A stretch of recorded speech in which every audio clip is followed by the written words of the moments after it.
మహాగణాధిపతయే నమః. ఓం గురుభ్యో నమః. ఓం శ్రీమాత్రే నమః. అరుణాం కరుణాతరంగితాక్షీం ధృతపాశాంకుశపుష్పబాణచాపాం అనిమాదిభిరావృతాం మయూకైః అహమిత్యేవ విభావయే భవానీం. శ్రీమాత్రే నమః. ప్రేక్షకులకి ఆ లలితాంబిక అమ్మవారి యొక్క అనుగ్రహం పరిపూర్ణంగా కలగాలని మనస్ఫూర్తిగా కోరుకుంటూ మనం ఈరోజు చెప్పుకోబోయే టాపిక్ ఏంటంటే, శుక్రుడు తన ఓన్ హౌస్ న్యాచురల్ సెకండ్ హౌస్లోకి మారుతున్నాడు. అంటే వృషభ రాశిలోకి శుక్రుడు వెళ్తున్నాడు. ఈ శుక్రుడు వృషభంలోకి వెళ్ళడం వల్ల ద్వాదశ లగ్నాల వారికి, ఎందుకంటే శుక్రుడు అక్కడికి వెళ్తున్నాడు అంటే మిగతా గ్రహాల యొక్క కాంబినేషన్లో రిజల్ట్ ఇస్తుంది. మిగతా గ్రహాలు ఎక్కడున్నాయి మనకి? ఈ జూన్ 28వ తేదీ నుంచి ఆల్మోస్ట్ ఒక 1 మంత్ ఉంటాడు అక్కడ శుక్రుడు. ఎక్కడ ఉంటాయి అంటే క్లియర్లీ వృషభం, మిథునంలో రవి, గురు అండ్ కర్కాటకంలోకి బుధుడు రావడము. అదేవిధంగా చూసుకున్నట్లయితే మీకు ఇక్కడ అంటే ఇప్పుడు ప్రజెంట్ దీంతో కలిసి ఉన్నాడు, మిథునంలోనే ఉన్నాడు బుధుడు, కానీ కర్కాటకంలోకి వెళ్తాడు. దాని తర్వాత కుజుడు, కేతువు సింహంలోని, కుంభంలో రాహు, మీనంలో శని ఉన్నాడు. అయితే శుక్రుడు ఓన్ హౌస్లో ఉన్నప్పుడు ద్వాదశ లగ్నాల వారికి, లగ్నం తెలియదండి అంటే రాశి హ్యాపీగా చూసుకోవచ్చు, అందులో ఎటువంటి ఇబ్బంది లేదు. ఎటువంటి మంచి ఫలితాలు ఉన్నాయి? శుక్రుడు మరి ఓన్ హౌస్లో ఉన్నప్పుడు ఏదైనా కొన్ని రాసులకి, కొన్ని భావాలకి ఇబ్బందికరమైన ఫలితాలు ఇస్తాడా?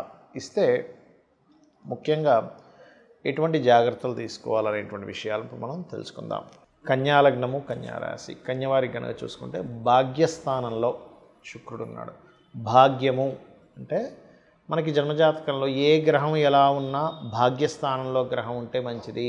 భాగ్యస్థానంలో మంచి కాంబినేషన్ ఉంటే ఇంకా ఆ జాతకుడిని ఆ భగవంతుడే కాపాడుతాడంటూ ఉంటాం. అది కూడా శుక్రుడు అయినందుకు కన్యారాశి వారికి ఏదో అమ్మవారు కాపాడుతుందా అన్నట్టుగా కొన్ని జరుగుతూ ఉంటాయి భాగ్యంలో శుక్రుడు ఉన్నందుకు.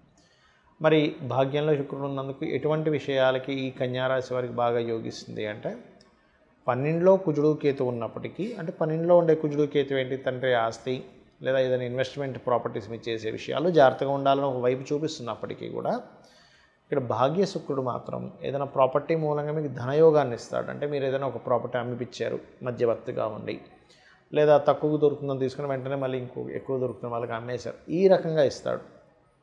లేదు టీచింగ్, ఎందుకంటే భాగ్యస్థానం 9వ స్థానం ఏదైతే ఉందో, టీచర్స్, గైడింగ్ చేసేవాళ్ళు, మాస్టర్స్, స్పిరిచువల్ రంగాల్లో ఉండేటువంటి వారిని అందరినీ కూడా 9వ స్థానం చూపిస్తూ ఉంటుంది.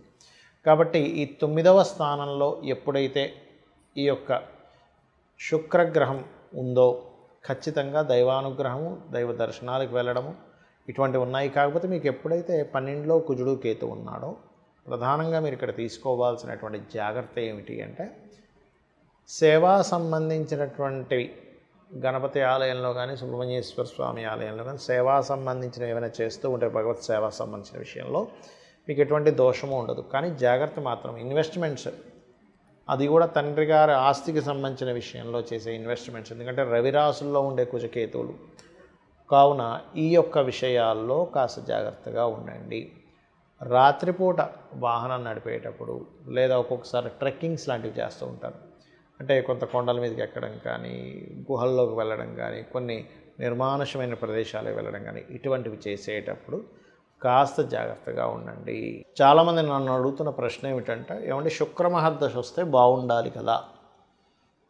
నేను మీకు ఇప్పుడు యూట్యూబ్లో కొన్ని స్టూడెంట్స్ కోసం కొన్ని కేస్ స్టడీస్ పెడుతూ ఉన్నా. అంటే శుక్రదశ అనుకుంటాం మనం. శుక్రుడు కనుక ఎలాంటి పొజిషన్లో ఉంటే అద్భుతంగా యోగిస్తాడు, ఎలాంటి పొజిషన్లో ఉంటే యోగించడం అని. ఎందుకంటే దానికి ఒక రూల్ ఉందండి.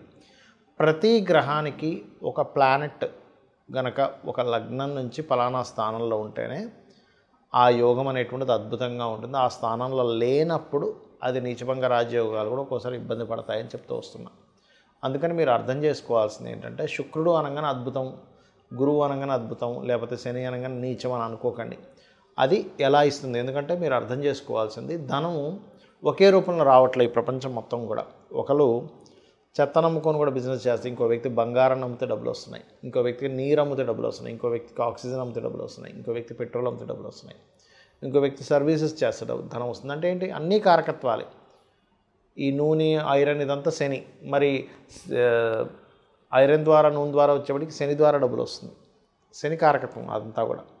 శుక్రుడు అంటే వాహనాలు, గృహాలు, లగ్జరీ ఐటమ్స్ ఇవన్నీ. ఇక్కడ ఏంటంటే మనం అర్థం చేసుకోవాల్సింది, శుక్రగ్రహము గనక ఎక్కడా పాడవ్వకుండా మీకు ధనయోగాన్ని ఇచ్చే దాంట్లో ఉంటే 100% లగ్జరియస్గా ఇస్తాడు ధనయోగం. నార్మల్గా ఇవ్వడు.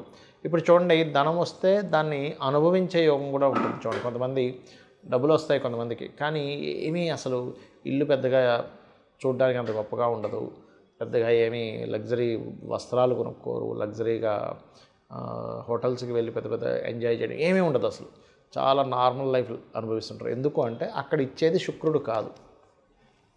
అదే ఇచ్చేది శుక్రుడు అనుకోండి, అప్పుడు అలా ఉంటుంది. అంటే శుక్రగ్రహం గనక బాగుంది, లగ్జరియస్ లైఫ్. అయితే ఇది ఎంతవరకు కరెక్ట్? అది బాగుందా లేదా? శుక్రదశ వస్తే లగ్జరియస్ లైఫ్ కాదు, బాగా అర్థం చేసుకోండి. శుక్రుడు బాగుండి మహాదశ వస్తే లగ్జరీ లైఫ్. శుక్రుడు పాడైపోయి మహాదశ వస్తే ఉన్న లగ్జరీ లైఫ్ కాస్త పోతుంది. ఇది అర్థం చేసుకోండి. మరి ఎలాగా? చాలామంది ఆశతో ఉంటారు, ఏమంటే నాకు శుక్ర మహాదశ రాబోతుంది, అద్భుతం, ఆహా ఓహో అని. కొన్ని లగ్నాలకు మాత్రమే శుక్రుడు మంచివాడు. ఇప్పుడు ధనుర్లగ్నం ఉంది, 6లో ఉన్నాడు శుక్రుడు, లేదా ఏ లగ్నం నుంచి అయినా 6లో కానీ 11లో కానీ శుక్రుడు ఉంటే మొట్టమొదటిగా మీరు చేయవలసింది ఏమిటంటే, 6లో ఉంటే స్త్రీ శాపం అంటారు దాన్ని. అంటే పురుషులకు కూడా స్త్రీ శాపం ఎలాగో స్త్రీలకు కూడా స్త్రీ శాపం అంటే ఏంటి? ఆడపడుచు రూపంలోనో, అత్తగారి రూపంలోనో, ఇంకో స్త్రీ మూలంగానో ఏదో రూపంలో వాళ్ళకు వచ్చి ఇబ్బంది పెడుతూ ఉంటారు. అంటే ఆ పూర్వజన్మలో చేసుకున్న కర్మ అది. కావున మీరు అర్థం చేసుకోవాల్సిన విషయం ఏంటంటే, శుక్రగ్రహం ఎక్కడుంది? 6, 11లో కాకుండా 12లో ఉంటే చాలా మంచిది, ధనస్థానంలో ఉంటే చాలా మంచిది, 4th హౌస్లో ఉంటే కూడా మంచిదే, పర్లేదు, ఎందుకంటే ఇస్తాడు. కాకపోతే ఇక్కడ ఏంటి, పాపకత్తెరలో ఉందా, శుభకత్తెరలో ఉందా? ఇదంతా నేను మీకు ఎందుకు చెప్తున్నానంటే, శుక్రుడు ధనానికి, లగ్జరీకి, సుఖానికి, భార్యకి, వీటికి కారకుడు. మనం మేజర్ లైఫ్లో మేజర్ రోల్ ప్లే చేస్తున్నాడు. ధనం లేకపోతే విలువ ఉండదు, మన అవసరాలు తీరవు. విలువలు అనేటువంటివి ధనం కంటే ఇంకా ఎక్కువ ఉన్నాయి. పేరు ప్రఖ్యాతలు కానివ్వండి, ఒక మన యొక్క క్యారెక్టర్, ఇవన్నీ ఎక్కువ విలువలు ఇస్తాయి. కానీ సొసైటీలో బాహ్యంగా కనబడే ధన విలువే.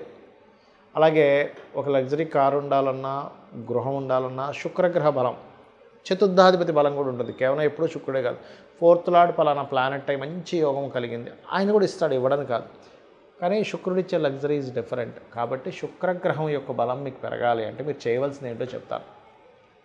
గోవులకి శుక్రవారం నాడు చక్కగా మీరు చపాతీలు, ఒక 3 చపాతీలు తీసుకొని దాన్ని నూనె వేయకుండా కాల్చి దాని మీద తేనె పుష్టించిన ముక్కలుగా గోవులకు పెడుతూ శ్రీమాత్రే నమః అనే మంత్రం చేస్తూ ఉండండి. లేదా ఓం సంపత్కరీ సమారూఢ సింధుర వ్రజ సేవితాయే నమః, లేదా ఓం ధర్మాధ్యక్ష ధనాధ్యక్ష ధనధాన్య వివర్ధినే నమః. ఇది చేయండి.